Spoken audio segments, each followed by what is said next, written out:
صلاح الدین ایوبی صبح کی نماز پڑھ کر فارغ ہوا ہی تھا کہ دربار نے اطلاع دی کہ علی بن سفیان آیا ہے۔ سلطان دوڑ کر باہر نکلا۔ اس کے منہ سے علی بن سفیان کے سلام کے جواب سے پہلے یہ الفاظ نکلے، ادھر کی کیا خبر ہے؟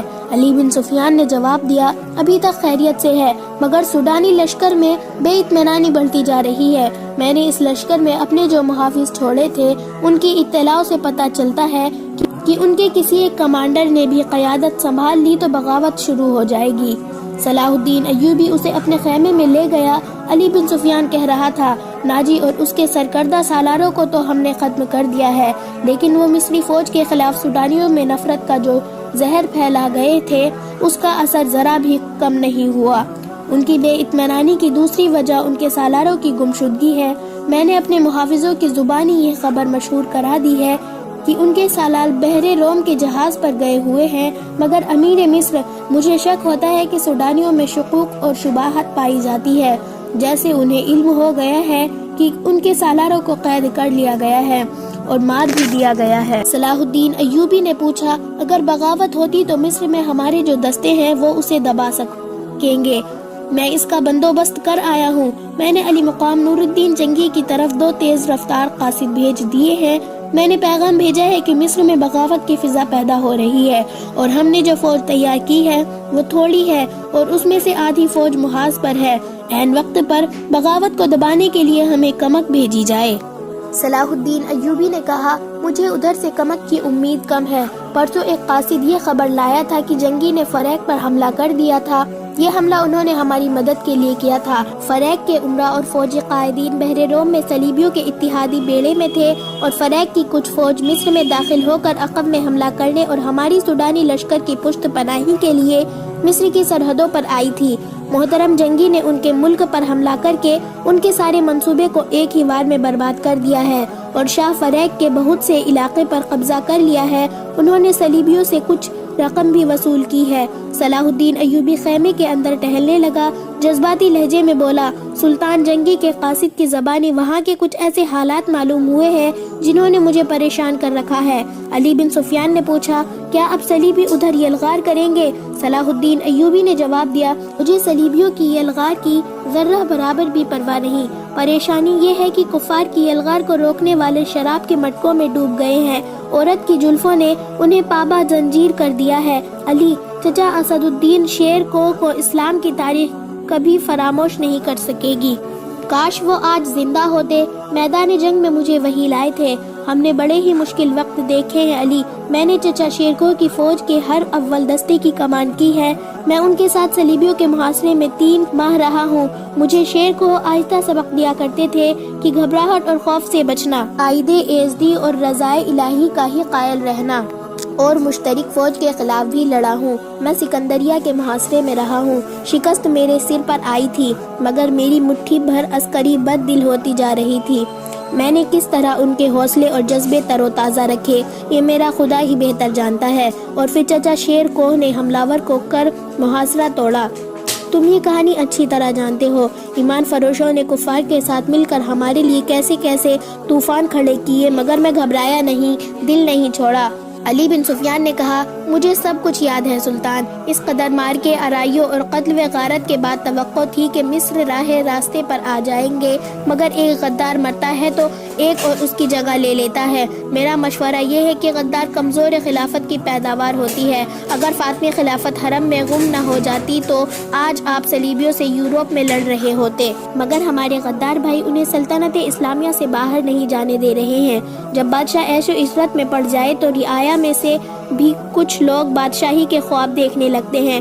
وہ کفار سے طاقت اور مدد حاصل کرتے ہیں۔ ایمان فروشوں میں وہ اس قدر اندھے ہو جاتے ہیں کہ کفار کے عزائم اور اپنی بیٹیوں کی عزت تک بھلا دیتے ہیں۔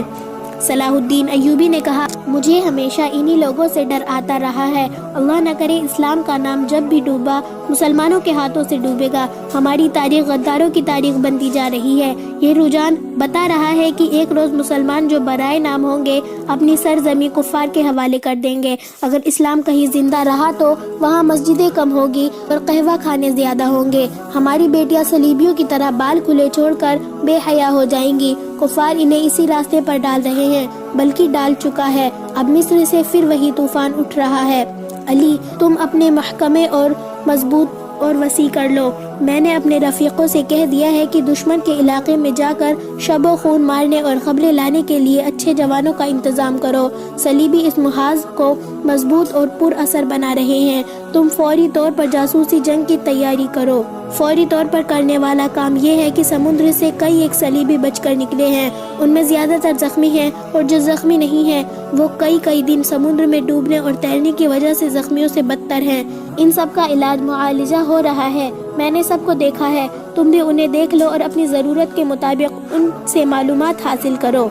صلاح الدین ایوبی نے دربان کو بلا کر ناشتے کے لیے کہا اور علی بن سفیان سے کہا، کل کچھ زخمی اور اچھی بھلی لڑکیاں میرے پاس لائی گئی تھی، 6 تو سمندر سے نکلے ہوئے قیدی ہیں، ان میں سے ایک پر مجھے شک ہے کہ وہ سپاہی نہیں، رتبے اور عہدے والا آدمی ہے، سب سے پہلے اس سے ملو۔ 5 تاجر 7 لڑکیوں کو ساتھ لے کر آئے تھے۔ اس نے علی بن سفیان کو لڑکیوں کے متعلق وہی کچھ بتایا جو تاجروں نے بتایا تھا۔ صلاح الدین ایوبی نے کہا، میں نے لڑکیوں کو دراصل حراست میں لیا ہے، لیکن انہیں بتایا ہے کہ میں انہیں پناہ میں لے رہا ہوں۔ لڑکیوں کا یہ کہنا ہے کہ وہ غریب گھروں کی لڑکیاں، اور پھر ان کے یہ بیان ہے کہ انہیں ایک جلتے ہوئے جہاز میں سے کشتی میں بٹھا کر سمندر میں اتارا گیا ہے اور کشتی انہیں ساحل پر لے آئی۔ مجھے شک میں ڈال رہا ہے، میں نے انہیں الگ خیمے میں رکھا ہے اور سنتری کھڑا کر دیا ہے۔ تم ناشتے کے فوراً بعد اس قیدی اور ان لڑکیوں کو دیکھو۔ آخر میں صلاح الدین ایوبی نے مسکرا کر کہا، کل دن کے وقت ساحل پر ٹہلتے ہوئے مجھ پر ایک تیر چلایا گیا ہے جو میرے دونوں پاؤں کے راستے میں لگا۔ اس نے تیر علی بن سفیان کو دے کر کہا، علاقہ چٹانی تھا، محافظ تلاش اور تعاقب کے لیے بہت دوڑے مگر انہیں کوئی تیر انداز نظر نہیں آیا۔ اسی علاقے میں انہیں یہ 5 تاجر ملے جنہیں محافظ میرے پاس لے آئے، انہوں نے یہ 7 لڑکیاں بھی میرے حوالے کی اور وہ چلے گئے۔ علی بن سفیان نے حیرت سے کہا، آپ نے انہیں جانے کی اجازت دے دی؟ صلاح الدین ایوبی نے کہا، محافظوں نے ان کے سامان کی تلاشی لی تھی، ان سے ایسی کوئی چیز برآمد نہیں ہوئی جس سے ان پر شک ہوتا۔ علی بن سفیان تیر کو غور سے دیکھتا رہا اور بولا، سلطان اور سراغ رسا کی نظر میں بڑا فرق ہوتا ہے، میں سب سے پہلے ان تاجروں کو پکڑنے کی کوشش کروں گا۔ علی بن سفیان صلاح الدین ایوبی کے خیمے سے باہر نکلا تو دربان نے اس سے کہا، یہ کمانڈر اطلاع لایا ہے کہ کل 7 عیسائی لڑکیاں قید میں آئی تھی، ان میں سے ایک لاپتہ ہے، کیا سلطان کو یہ اطلاع دینا ضروری ہے؟ یہ کوئی اہم واقعہ نہیں کہ سلطان کو پریشان کیا جائے۔ علی بن سفیان گہری سوچ میں پڑ گیا۔ کمانڈر جو اطلاع دینے آیا تھا اس نے علی بن سفیان کے قریب آ کر آہستہ سے کہا، ایک عیسائی لڑکی کا لاپتہ ہونا اتنا اہم واقعہ نہیں، مگر اہم یہ ہے کہ فخر المصری نام کا کمانڈر بھی رات سے لاپتہ ہے۔ رات کے سنتریوں نے بتایا ہے کہ وہ لڑکیوں کے خیمے تک گیا تھا، وہاں سے زخمیوں کے خیمے کی طرف گیا اور پھر کہیں نظر نہیں آیا۔ رات وہ گشت پر نکلا تھا۔ علی بن سفیان نے ذرا سوچ کر کہا، یہ اطلاع سلطان تک ابھی نہ جائے، رات کے اس وقت کے تمام سنتریوں کو اکٹھا کرو جب فخر گشت پر نکلا تھا۔ اس نے سلطان صلاح الدین ایوبی کے محافظ دستے کے کمانڈر سے کہا کہ کل سلطان کے ساتھ جو محافظ ساحل تک گئے تھے انہیں لاؤ، وہ وہیں تھے۔ چاروں سامنے آ گئے تو علی بن سفیان نے انہیں کہا، جہاں تم نے تاجروں اور لڑکیوں کو دیکھا وہاں فوراً پہنچو، اگر وہ تاجر ابھی تک وہیں ہیں تو انہیں حراست میں لے لو اور وہیں میرا انتظار کرو، اگر جا چکے ہو تو فوراً واپس آؤ۔ محافظ روانہ ہو گئے تو علی بن سفیان لڑکیوں کے خیمے تک گیا۔ 6 لڑکیاں باہر بیٹھی تھی اور سنتری کھڑا تھا۔ علی بن سفیان نے لڑکیوں کو اپنے سامنے کھڑا کر کے عربی زبان میں پوچھا، 7ویں لڑکی کہاں ہے؟ علی بن سفیان نے کہا، لڑکیوں کے ایک دوسرے کے منہ کو دیکھا اور سر ہلایا۔ علی بن سفیان نے لڑکیوں کو اپنے سامنے کھڑا کر کے عربی زبان میں پوچھا، 7ویں لڑکی کہاں ہے؟ لڑکیوں نے ایک دوسرے کے منہ کو دیکھا اور سر ہلایا۔ علی بن سفیان نے کہا، تم سب ہماری زبان سمجھتی ہو؟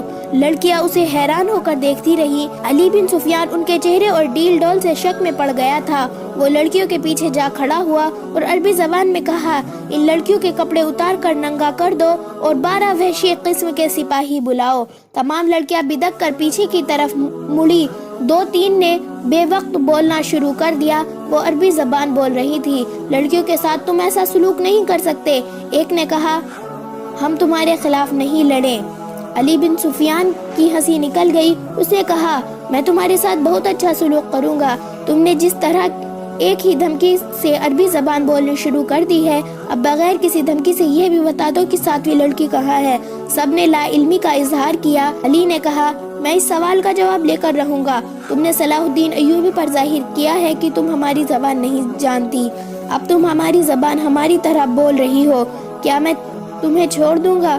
اس نے سنتری سے کہا، انہیں خیمے کے اندر بٹھا دو۔ رات کے سنتری آ گئے تھے۔ فخر المصری کی گشت کے وقت کے سنتریوں سے علی بن سفیان نے پوچھ گچھ کی۔ آخر لڑکیوں کے خیمے والے سنتری نے بتایا کہ فخر رات اسے یہاں کھڑا کر کے زخمیوں کے خیمے کی طرف گیا تھا۔ تھوڑی دیر بعد اسے اس کی آواز سنائی دی، کون ہو تم؟ نیچے آؤ۔ سنتری نے ادھر دیکھا تو اندھیرے میں اسے کچھ بھی نظر نہ آیا۔ سامنے مٹی کے ٹیلے پر اسے ایک آدمی کا سایہ سا نظر آیا، وہ سایہ وہیں غائب ہو گیا۔ علی بن سفیان فوراً وہاں گیا۔ یہ ٹیلہ ساحل کے قریب تھا، اس کی مٹی ریتیلی تھی۔ ایک جگہ سے صاف پتہ چل رہا تھا کہ وہاں کوئی اوپر گیا ہے۔ وہاں زمین پر دو قسم کے پاؤں کے نشان تھے۔ ایک نشان تو مرد کا تھا جس نے فوجی والا جوتا پہن رکھا تھا، دوسرا انسان چوڑے جوتے کا تھا اور جنانہ لگتا تھا۔ زمین کچی اور ریتیلی تھی، جنانہ نشان ادھر سے آیا تھا۔ علی بن سفیان ادھر کو چل پڑا۔ یہ نشان اسے اس خیمے تک لے گیا جہاں موبی رابن سے ملی تھی۔ اس نے خیمے کا پردہ اٹھایا اور اندر چلا گیا۔ اس کے چہرے شناش نگاہوں میں زخمی قیدیوں کو دیکھا، سب کے چہرے وہاں پہ۔ رابن بیٹھا ہوا تھا، اس نے علی بن سفیان کو دیکھا اور فوراً ہی کراہنے لگا جیسے اسے درد کا اچانک دورہ پڑا ہو۔ علی نے اسے کندھے سے پکڑ کر اٹھا لیا اور خیمے سے باہر لے گیا۔ اس سے پوچھا، رات کو ایک قیدی لڑکی اس خیمے میں آئی تھی، کون آئی تھی؟ رابن اسے ایسی نظر سے دیکھنے لگا جن میں حیرت تھی اور وہ تاثر بھی جسے وہ کچھ سمجھا ہی نہ ہو۔ علی بن سفیان نے اسے آہستہ سے کہا، تم میری زبان سمجھتے ہو دوست؟ میں تمہاری زبان سمجھتا ہوں، بول سکتا ہوں، لیکن تمہیں میری زبان میں جواب دینا ہوگا۔ رابن اس کا منہ دیکھتا رہا۔ علی نے سنتری سے کہا، اسے خیمے سے باہر رکھو۔ علی بن سفیان خیمے کے اندر چلا گیا اور قیدیوں سے ان کی زبان میں پوچھا، رات کو لڑکی اس خیمے میں کتنی دیر رہی تھی؟ اپنے آپ کو اذیت میں نہ ڈالو۔ سب چپ رہے مگر ایک اور دھمکی سے ایک زخمی نے بتا دیا کہ لڑکی خیمے میں آئی تھی اور رابن کے پاس بیٹھی یا لیٹی رہی تھی۔ یہ زخمی سمندر میں جلتے جہازوں سے کودا تھا، اس نے آگ کا بھی اور پانی کا بھی قہر دیکھا تھا۔ وہ اتنا زخمی نہیں تھا جتنا خوف زدہ تھا، وہ کسی اور مصیبت میں پڑنے کے لیے تیار نہیں تھا۔ اس نے بتایا کہ اسے یہ معلوم نہیں کہ رابن اور لڑکی کے درمیان کیا باتیں ہوئی اور لڑکی کون تھی۔ اسے یہ بھی معلوم نہیں تھا کہ رابن کا عہدہ کیا ہے، وہ اس کے صرف نام سے واقف تھا۔ اس نے یہ بھی بتا دیا کہ رابن اس کیمپ میں آنے تک بالکل تندرست تھا، یہاں کر وہ اس طرح کرانے لگا جیسے اسے اچانک کسی بیماری کا دورہ پڑ گیا ہو۔ علی بن سفیان ایک محافظ کی رہنمائی میں ان 5 آدمیوں کو دیکھنے چلا گیا جو تاجر کے بھیس میں کچھ دور خیمہ جن تھے۔ محافظ نے انہیں الگ بیٹھا رکھا تھا۔ علی کو انہوں نے پہلے اطلاع یہ دی کہ ان کے پاس کل 2 اونٹ تھے مگر آج ایک ہی ہے۔ یہی اشارہ کافی تھا، وہ اس سوال کا کوئی تسلی بخش جواب نہ دے سکے کہ دوسرا اونٹ کہاں ہے۔ دوسرے اونٹ کے پاؤں کے نشان مل گئے۔ علی بن سفیان نے انہیں کہا، تمہارا جرم معمولی چوری چکاری نہیں ہے، تم ایک پوری سلطنت اور اس کے تمام تر آبادی کے لیے خطرہ ہو، اس لیے میں تم پر ذرہ برابر بھی رحم نہیں کروں گا۔ کیا تم تاجر ہو؟ سب نے سر ہلا کر کہا، ہاں ہم تاجر ہیں جناب، ہم بے گناہ ہیں۔ علی بن سفیان نے کہا، اپنے ہاتھوں کی الٹی طرف میرے سامنے کرو۔ 5 نے ہاتھ اٹھا کر کے آگے کر دیے۔ علی نے سب کے بائیں ہاتھ کے انگوٹھے اور شہادت کی انگلی کے درمیانی جگہ کو دیکھا اور ایک آدمی کو کلائی سے پکڑ لیا۔ اسے کہا، کمان اور تراکش کہاں چھپا رکھی ہے؟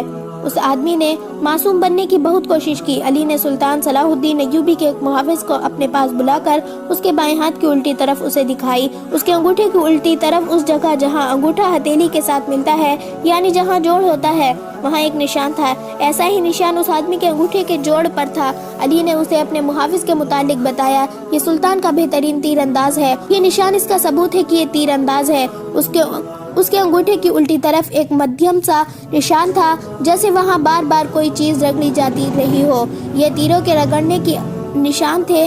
تیر دائیں ہاتھ سے پکڑا جاتا ہے، کمان بائیں ہاتھ سے پکڑی جاتی ہے۔ تیر کا اگلا حصہ بائیں ہاتھ کے انگوٹھے پر ہوتا ہے اور جب تیر کمان سے نکلتا ہے تو انگوٹھے پر رگڑ کھا جاتا ہے۔ ایسا نشان ہر ایک تیر انداز کے ہاتھ پر ہوتا ہے۔ علی بن سفیان نے اس سے کہا، ان 5 میں تم اکیلے تیر انداز ہو، کمان اور تراکش کہاں ہے؟ 5 چپ رہے۔ علی نے ان 5 میں سے ایک کو پکڑ کر محافظوں سے پوچھا، اس کو اس درخت کے ساتھ باندھ دو۔ اسے کھجور کے درخت کے ساتھ کھڑا کر کے باندھ دیا گیا۔ علی نے اپنے تیر انداز کے کانوں میں کچھ کہا تیر انداز نے کندھے سے کمان اتار کر اس میں تیر رکھا اور درخت سے بندھے ہوئے آدمی کا نشانہ لے کر تیر چھوڑا۔ تیر اس آدمی کی دائیں آنکھ میں اتر گیا، وہ تڑپنے لگا۔ علی نے باقی 4 سے کہا، تم میں کتنے ہیں جو صلیب کے خاطر اس طرح تڑپ تڑپ کر جان دینے کو تیار ہے؟ انہوں نے اس کی طرف دیکھا، وہ آدمی چیخ رہا تھا، تڑپ رہا تھا، اس کی آنکھ سے خون بری طرح بہہ رہا تھا۔ علی بن سفیان نے کہا، میں تم سے وعدہ کرتا ہوں کہ باعزت طریقے سے تم سب کو سمندر پار بھیج دوں گا، تمہارے اونٹ پر کون گیا ہے؟ کہاں گیا ہے؟ ایک آدمی نے کہا، تمہارا اپنا ایک کمانڈر ہمارا ایک اونٹ ہم سے چھین کر لے گیا ہے۔ علی بن سفیان نے کہا، اور ایک لڑکی بھی۔ تھوڑی ہی دیر بعد علی بن سفیان کے فن نے ان سے اعتراف کروا لیا کہ وہ کون ہے اور کیا ہے، لیکن انہوں نے یہ جھوٹ بولا کہ لڑکی رات خیمے سے بھاگ آئی تھی۔ اس نے بتایا کہ صلاح الدین ایوبی نے رات اسے اپنے خیمے میں رکھا تھا، اس نے شراب پی رکھی تھی اور لڑکی کو بھی پلائی تھی، اور لڑکی گھبرائی ہوئی اور خوف کے عالم میں آئی تھی۔ اس کو ڈھونڈتا ہوا فخر نام کا ایک کمانڈر آیا، اور اس نے جب لڑکی کی باتیں سنی تو اسے ہمارے اونٹ پر بٹھا کر زبردستی لے گیا۔ انہوں نے وہ تمام بیان علی بن سفیان کو سنائے جو لڑکی نے سلطان صلاح الدین ایوبی پر لگائے تھے۔ علی نے مسکرا کر کہا، تم پانچوں تربیت یافتہ عسکری اور تیر انداز، اور ایک آدمی تم سے لڑکی بھی لے گیا اور اونٹ بھی۔ علی نے مسکرا کر کہا، تم پانچوں تربیت یافتہ عسکری ہو اور تیر انداز بھی ہو، ایک آدمی تم سے لڑکی بھی لے گیا اور اونٹ بھی۔ اس نے انہی کے نشاندہی پر زمین میں دبائی ہوئی کمان اور تراکش بھی نکلوائی۔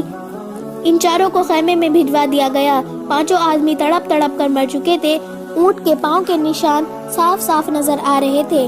علی بن سفیان نے نہایت سرعت سے 10 سوار بلوائے اور انہیں اپنی کمان میں لے کر اس طرف روانہ ہو گیا جدھر اونٹ گیا تھا، مگر اونٹ کی روانگی اور اس کے تعاقب میں علی بن سفیان کی روانگی میں 14-15 گھنٹوں کا فرق تھا۔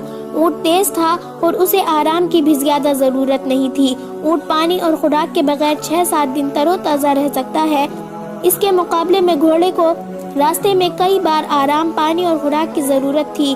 ان وجہوں نے تعاقب ناکام بنا دیا۔ اونٹ میں 14-15 گھنٹوں کا فرق پورا نہ ہونے دیا۔ فخر المصری نے تعاقب کے پیش نظر قیام بہت کم کیا۔ علی بن سفیان کو راستے میں صرف ایک چیز ملی، یہ ایک تھیلا تھا۔ اس نے رک کر تھیلا اٹھایا، کھول کر دیکھا، اس میں کھانے پینے کی چیزیں تھی۔ اسی تھیلے میں ایک اور تھیلا تھا، اس میں بھی وہی چیزیں تھی۔ علی بن سفیان کے سونگھنے کی تیز حس نے اسے بتا دیا کہ ان چیزوں میں حشیشین ملی ہوئی ہے۔ راستے میں اسے 2 جگہ آثار ملے تھے جن سے پتہ چلتا ہے کہ یہاں اونٹ رکا ہے اور سوار یہاں بیٹھے ہیں۔ کھجور کی گٹھلیاں، پھلوں کے بیج اور چھلکے بھی بکھرے ہوئے تھے۔